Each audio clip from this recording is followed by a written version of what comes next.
রাষ্ট্রপতি মোহাম্মদ শাহাবুদ্দিন জানিয়েছেন তিনি মেয়াদ শেষ হওয়ার আগেই পদ ছাড়তে চান।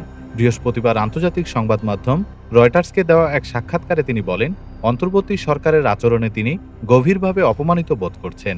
তবে সংবিধান অনুযায়ী আগামী ফেব্রুয়ারি জাতীয় নির্বাচন না হওয়া পর্যন্ত দায়িত্ব পালন করতেই তিনি বাধ্য।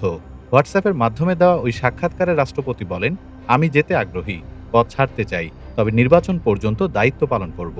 তিনি অভিযোগ করেন, গত 7 মাসে প্রধান উপদেষ্টা ডক্টর মোহাম্মদ ইউনূস তার সঙ্গে একবারও সাক্ষাৎ করেননি।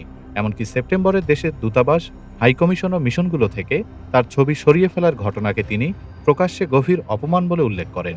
তার ভাষ্য, হঠাৎ করে রাষ্ট্রপতির ছবি সরিয়ে ফেলা ভুল বার্তা দিয়েছে, মনে হয়েছে যেন তাকেই পদ থেকে সরিয়ে দেওয়া হচ্ছে। শাহাবুদ্দিন জানান, এ বিষয়ে তিনি প্রধান উপদেষ্টাকে চিঠিও পাঠিয়েছিলেন, কিন্তু কোনো পদক্ষেপ নেওয়া হয়নি। ৭৬ বছর বয়সী শাহাবুদ্দিন ২০২৩ সালে আওয়ামী লীগের প্রার্থী হিসেবে বিনা প্রতিদ্বন্দ্বিতায় রাষ্ট্রপতি নির্বাচিত হন। বর্তমান পরিস্থিতিতে তার এই মন্তব্য রাজনৈতিক অঙ্গনে নতুন আলোচনার জন্ম দিয়েছে। ডেস্ক রিপোর্ট, বাংলাদেশ সময়।